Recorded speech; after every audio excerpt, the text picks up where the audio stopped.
মনে করি যে হ্যাঁ এই জায়গায় আমাদের কোনো কিছু হবে না। আমরা যারা ছেলের মারা আছি চিন্তা ভাবনাই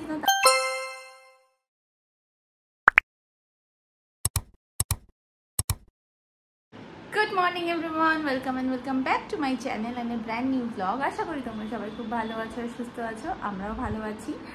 আর আজকে বুধবার, এখন 9টা মতো বাজে চললে। আদুকে স্কুলে পাঠালাম, ওর জন্য সকালবেলা করেছিলাম সুজি, বেটা পুরো খাইনি। এখন তো এত কথা বলতে শিখেছে না, মামা আমি আর খাবো না, মানে এরকমভাবে ফুল সেন্টেন্স করে বলে, তারপরে আর জোর করে ওকে খাওয়ানো যায় না। বড় হয়ে যাচ্ছে, নিজের ওপিনিয়ন তৈরি হয়েছে। তো যাই হোক, আমি এখন এই সুজিটা খাচ্ছি, খেয়ে আমি যাব টিফিনটা বানাতে। আজকে একটু ম্যাগি নেওয়ার ইচ্ছা আছে, ম্যাগি করব। তারপরে খেয়ে দিয়ে যেরকম অফিসে বেরাই, জানোই যারা আমার ডেলি ব্লগ দেখো, আমার ডেলি রুটিন কি হয় জানো। হাতের মধ্যে মনে হচ্ছে না অ্যালার্জি মতো হচ্ছে, বুঝতে পারছি না কেন। এমনিতেও এই হাতের এই জায়গাগুলো চুলকে চুলকে অবস্থা পুরো আমার খারাপ হয়ে যাচ্ছে। তো চলো দেখতে থাকো আজকের ব্লগটা, স্কিপ না করে পুরোটা দেখো। যা যা করি তোমাদের সাথে শেয়ার করব, আর ভালো লেগে থাকলে কিন্তু অবশ্যই লাইক, শেয়ার অ্যান্ড সাবস্ক্রাইব করে দিতে হবে। আর একটা কথা না শেয়ার করলেই নয়, সেটা হলো আজকে তো 14ই আগস্ট। আজকে রাত 11টা থেকে 11:30 এরকম সময়ে অনেক জায়গাতেই মহিলাদের মিছিল বা মহিলাদের জমায়েত আছে, যেটা রাত্রিবেলা মেয়েরা একা বেরোতে পারে না বা সেই ইয়েতে। আর যেটা সবচেয়ে বড় হচ্ছে আরজি করের যা ঘটেছে, আরজি কর হসপিটালে যা ঘটেছে তার প্রতিবাদের জন্য আমারও যাওয়ার খুবই ইচ্ছা, বাট সবার তো সব সময় হয়ে ওঠে না। কিন্তু প্রতিবাদ তো এমন না যে আমাকে রাস্তায় নেমেই আমাকে করতে হবে। তো প্রতিবাদের আগুন সবার মনের মধ্যেই জ্বলছে। তোমরা যারা যারা পারছো, যারা যারা যাবে, আমি জানি যাদের পক্ষে অবশ্যই পসিবল তারা সবাই যাবে। সবাই চায়, সব মেয়েদের মনেই এই আগুনটা জ্বলছে যে না যাই, গিয়ে প্রোটেস্ট করি, প্রোটেস্টের আগুনে কিছু তো হবে। কিন্তু ওই সবার পক্ষে যে যাওয়া পসিবল না, যেমন আমি যেতে পারবো না, বাট বাড়িতে থেকেই সেই প্রতিবাদের আগুনটাকে জ্বালিয়ে রাখবো। তো এই ব্লগটা অবশ্যই তোমরা কালকে দেখতে পাবে, তো সেটা এখন এতক্ষণে হয়ে গেছে, সেটা দেখতে পাবে তোমরা। আর মানে এই ঘটনা নিয়ে আমার কি বলবো, অনেকেই অনেক কথা বলেছে, বাট মানে মনের মধ্যে যখনই ভাবছি না, মনের মধ্যে থেকে শুধু রাগ, শুধু মানে ক্ষোভ বেরোচ্ছে যে কি সিস্টেম, যে একটা মেয়ে যেখানে কাজ করে, আমরা সবাই যেখানে কাজ করি সেই জায়গাটা আমাদের জন্য সেফেস্ট মনে করি যে হ্যাঁ এই জায়গায় আমাদের কোনো কিছু হবে না, বাট ওই জায়গাটা আমাদের জন্য সেফ যেখানে আমরা কাজ করি। তার ফ্যামিলির কি অবস্থা মানে ভেবেই আমার জাস্ট গায়ে কাটা দিচ্ছে। তো যেমন দিল্লির কেস হলো, এখন এই অবস্থা, প্রত্যেক দিনই তো এই কেসগুলো হয়েই চলেছে। এমন তো না যে একটা দিনও এইগুলো বন্ধ আছে, প্রত্যেক দিন কোথাও না কোথাও অনেক ঘটনা ঘটছে যেগুলোর খবর আমরা জানতেই পারছি না। তো আমি সত্যি বলছি, ঠাকুরের কাছে সবসময় প্রে করি যেন পৃথিবীতে সব মা বোনেরা সব জায়গায় যেখানে যে আছে, সে ছোট বাচ্চা থেকে সদ্য শিশু থেকে বয়স্ক বৃদ্ধা পর্যন্ত যেন সেফ থাকে, তাদের সাথে যেন এইরকম জঘন্য কাজ না ঘটে। আরও একটা যেটা হচ্ছে, ফেসবুকে অনেক ধরনেরই পোস্ট দেখছি যে মেয়েদেরকে ক্যারাটে শেখাতে হবে, মেয়েদেরকে আত্মরক্ষা করার জন্য। অবশ্যই সেটা তো দরকার, শুধু মেয়ে বলে না, মেয়ে ছেলে নির্বিশেষে নিজের সেলফ ডিফেন্সের জন্য যা যা করা প্রয়োজন সেগুলো শিখতে হবে।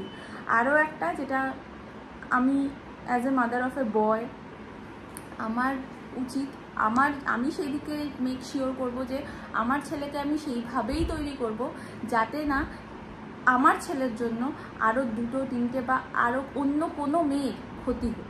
সেটা আমি মেক শিওর করবো যে আমার ছেলেকে আমি সেইভাবেই তৈরি করব। তো আমরা যারা ছেলের মারা আছি, আমাদেরকেও এই জিনিসটা করতে হবে যে তাদেরকে একটা ভালো মানুষ করা, যাতে এই কুরুচিকর কাজ, এই কুরুচিকর চিন্তা ভাবনাই যেন তাদের মাথার মধ্যেই না প্রবেশ করতে পারে, এরকমভাবেই তাদেরকে মানুষ করা। তো যে এই কাজগুলো যারা এই কাজগুলো করে, তারা তো মানে সমাজের নিকৃষ্টতম কীটের সাথেও তুলনা করতে আমার বাধে, মানে নোংরা আবর্জনা তারা। কিন্তু তার ফ্যামিলিকেও তারা ছোট করে, তাদের ফ্যামিলিকেও তারা ইয়ে করে। এমন তো না যে কোনো মা শেখায় তাদের সন্তানকে না তুমি যাও এই মেয়েটার সাথে এই করো বা ওর সাথে এই ক্ষতি করো, বাট তাদের যে মেন্টালিটি যেটা থাকে না, মানে তাদের জন্য তাদের পরিবারটাও নষ্ট হয়ে যায়। তো যাই হোক, এইসব কথা তো মানে এই টপিক কখনো শেষ হবে না, এই টপিকে কথা বলা কখনো শেষ হবে না। তো এটাই আমার মনের যে আমি তোমাদের সাথে শেয়ার করলাম, শেয়ার করতে পারছিলাম না, তো সেটাই শেয়ার করলাম। 5টা বাজে, আমি এখন বেরোলাম অফিস থেকে। আদুর বাবার দাবি আদুর জন্য একটা টয় নিয়ে যেতে হবে, তো এখন সেটাই কিনবো। আমরাই ছেলেটাকে একদম বাদর বানিয়ে দিচ্ছি, ও কিন্তু চায় না, আমাদেরই ইচ্ছা হয় যে ওকে কিনে দিই, ও কিন্তু চায় না। তো কালকে আমি নিয়ে গেছিলাম একটা সেট গাড়ি, চারটে না 6টা গাড়ি ছিল, আজকে আবার একটা নিয়ে যাবো। কালকে যেহেতু 15th আগস্ট, তাই জন্য আদুর স্কুলে প্রোগ্রাম আছে, ও স্টেজ পারফরমেন্স করবে, ওর ফার্স্ট স্টেজ পারফরমেন্স। আর আমি যে কি করব জানি না, ভীষণ এক্সাইটেড। তাই জন্যই ইন্ডিপেন্ডেন্স ডের জন্য কিছু জিনিস কেনার ছিল, যেমন রিবনস, ফ্ল্যাগ, আরও কিছু জিনিস কেনার ছিল, তো সেটাই আমি কিনতে গেছিলাম। এখন তো এরকম কোনো অনুষ্ঠানের আগে প্রচুর এরকম দোকান বসে, কি ভালো লাগে না। তারপরে ফেরার সময় বৃহস্পতিবারের ফুলটাও একেবারে নিয়ে ফেললাম। আজকে প্রচণ্ড ফুলের দাম ছিল, জানি না কেন এরকম হঠাৎ করে ফুলের দাম প্রচণ্ড বেড়ে যায়। আদু এখন গেল দাদির সাথে, ওর জুতো কিনতে, একটা কেটস লাগবে, কালকে তো ওর স্কুলে প্রোগ্রাম আছে। আর আমি এখন একটু বসবো, আর তার সাথে মিন্ত্রা থেকে এসছে আমার একটা রেড কালারের ড্রেস। আমার পুজোতে সপ্তমী দিন রেড কালারের একটা ড্রেস পরার খুব ইচ্ছে হয়েছিল, তো সেটাই অর্ডার দিয়েছিলাম, এবারে সেটা আনবক্স করব। ড্রেসটা তো ভালোই হয়েছে, আমি ড্রেসটার একটা শর্টস ভিডিও তো শেয়ার করবোই তোমাদের সাথে, আর পরে আর দেখালাম না এখন, কারণ আমার মনে হচ্ছে না ওটা এস সাইজ নিলে ভালো হবে। আমি এম সাইজ নিয়েছি, মানে ফিটিংসটা একটু লুজ ফিটিংস আছে, বডি কন্ট্রাস্টও একটু ফিটেড হলে বেশি ভালো লাগে। তো দেখি শুভ আসুক, ওকে একবার পরিয়ে দেখাই, যদি বলে এক সাইজ ছোটো নিতে নেবো এক সাইজ ছোটো, বাট আমারও মনে হচ্ছে এক সাইজ ছোটো নিলেই ভালো হবে। আর মাম্পিকেও পাঠালাম, আমি একটা জামা কেনার পরে 3 জনের কাছ থেকে অপিনিয়ন নিই, একটা হচ্ছে মাম্পি, ফার্স্ট মাম্পি, সেকেন্ড বোন, 3 নম্বর হচ্ছে শুভর কাছ থেকে নিই। তো যাই হোক, এবারে আমি রাতে রান্না করব, তো আলু পটল কুমড়োর তরকারি হবে, সেটা কেটে নিলাম। কালকে হবে লোটে মাছ, তো লোটে মাছের সমস্ত কিছু কাটাকুটিগুলো করে রাখবো। এখন যতক্ষণ ও নেই ফটাফট করে কাজগুলো আগে সেরে নিই। পটল আলুর তরকারি এখানে সেদ্ধ হচ্ছে, এসছে এখানে ভাজা মশলা যেটা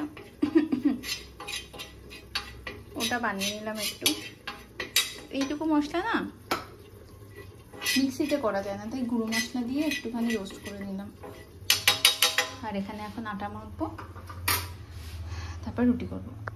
এই কুমড়ো আলু পটলের তরকারিটা হলে না আমার মুড়ি দিয়ে খেতে খুব ভালো লাগে, মানে তরকারিটা করার পরে এত লোভ লাগলো, একটুখানি মুড়ি নিয়ে বসে পড়লাম তাই খেতে। এই যে বাবু এসেছেন, এখন কি কি কিনেছো আজকে তুমি? এটা কে দিয়েছে? Wow, very nice. আর কি কিনেছো? আর কি কিনেছো? জুতো। এই জুতোটা দেখি, জুতোটা দেখি। ও, এইগুলো আছে, এটা কে পছন্দ করে দিয়েছে? আদু নিজে পছন্দ করে কিনেছে, ভেরি নাইস। আর কি কিনেছো? এটা আরো তো কিনেছো, এই যে মোজা কিনেছো, তারপরে এই যে কেটস আছে, স্কুল কেটস আছে, এর মধ্যে স্কুলের জুতো।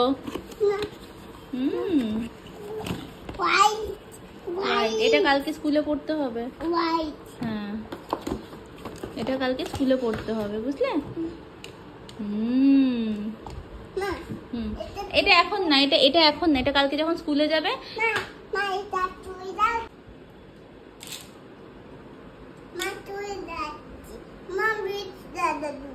ব্রিজ ভেঙে গেছে, আচ্ছা ঠিক আছে, তাহলে আবার ব্রিজ বানাও।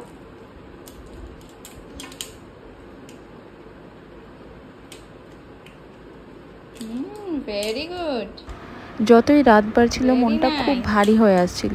বিশ্বাস করো, আমার এই প্রতিবাদের মিছিলে পা দেওয়ার খুব ইচ্ছা ছিল, কিন্তু পারিনি। কারণ হচ্ছে এই যে আমার ছানাটা, ও রাত্রিবেলা আমি ছাড়া তো ঘুমোবেই না, আর পরের দিন যেহেতু ওর স্কুল ছিল, সেই জন্য আমি আর শরীরটার জন্য রিস্ক নিইনি, ঘুম হবে না সেই জন্য। জানি যাওয়ার একটা রিজন লাগে, আর না যাওয়ার অনেক রিজন তৈরি হয়ে যায়। এইখানে আমি ফেলিওর নিজেকে মনে করব, কিন্তু মনটা আমার এত ভারাক্রান্ত ছিল যে সারা রাত আমি ঠিকমতো ঘুমাতে পারিনি। আর প্রতিবাদ তো একদিনে থেমে থাকবে না, এই প্রতিবাদ আমাদের চালিয়ে যেতে হবে, যাতে ভবিষ্যতে আর কোনো মেয়ের সাথে এমন না হয়।